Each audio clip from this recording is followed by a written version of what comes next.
So, Chev just released all the specs on their upcoming Z06 Corvette, but actually how different is it from the C8 Stingray? Yes, we know the Z06 looks a little different, and it sounds different, but exactly how different are they from each other? Well, that's exactly what we're going to talk about today. This is all the differences between the normal C8 and the awesome sounding Z06. So let's start from the ground and work our way up. Tires. Now remember, when manufacturers release a car, they try and make sure that everything matches. So if you add power, you need to put bigger tires on. Now the C8's tire setup was 245/35 up front and 305/30s in the rear. So normal sports car tire sizes. While the Z06's rubber is sized at 275/30s in the front and 345/25s in the rear. So there's a huge difference. That's some serious meat. So we know they added grip, but how about stopping force? Did they change anything in the brakes department? Well, the Z06's brakes are 1.2 inches larger than the Brembos included in the Stingray's Z51 package, and the front calipers on the Z06 are 6-piston calipers compared to the Stingray's 4-piston caliper brakes. And if you opt for the Z07 package, you'll have a set of track-focused carbon ceramic brakes. So the short answer is yes, the brakes are a lot better. Now the Z06 also gets the fancy upgraded suspension as standard, where it's an optional extra on the normal C8. Now onto the exterior. Now on the exterior, most of the differences between the C8 and the Z06 are quite obvious. And then there's the differences between the Z06 cars and the cars with the Z07 package.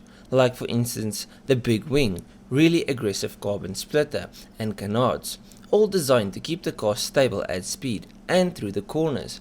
Now, between the normal Z06 and the C8, you will still notice that the Z06 has a different adjustable wing, a new front end design which helps with cooling, and the Z06 is obviously wider in order to make space for those big ass tires.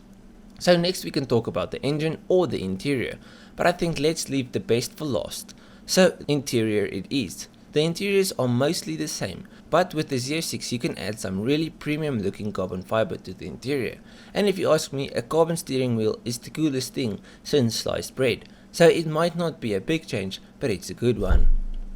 Now onto the screaming V8 power plant. So the C8 was already hugely different from all Corvettes that came before it. It was the first mid-engine Corvette, moving the weight over the rear wheels and giving it more supercar-like handling. But the engine itself was a 6.2 litre V8 that produced just under 500 horsepower and 640 Nm of torque. Now that might not be crazy high numbers, but because of the amazing grip the mid-engine layout provides, the C8 went from 0 to 60 in just 2.8 seconds, so she was really fast. Enters the Z06. Now with the Z06, Chev changed the engine completely. Out goes the 6.2 litre V8 and in goes a 5.5 litre V8. Have you ever heard the saying, there is no replacement for displacement?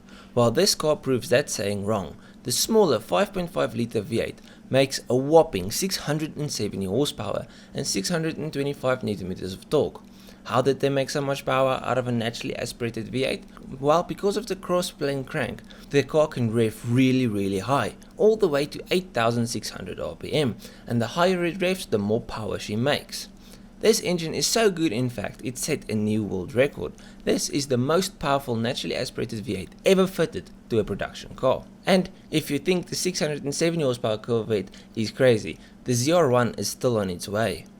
Anyways, on to the last difference, and the most obvious one, price. The C8 Corvette Stingray starts at $63,000. Now the Z06 doesn't have an official starting price, but many speculate that it will be in the same price range as the Cayman GT4, so between $90,000 and $100,000. So that is all the differences between the C8 and the Z06. Let me know what you think about the Z06. Did you like the C8 more, or are you more of those guys that like the C7 and all the ones with the engine in the front instead of the mid-engine layout?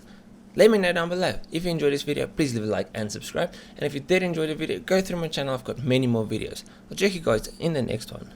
Cheers, eh?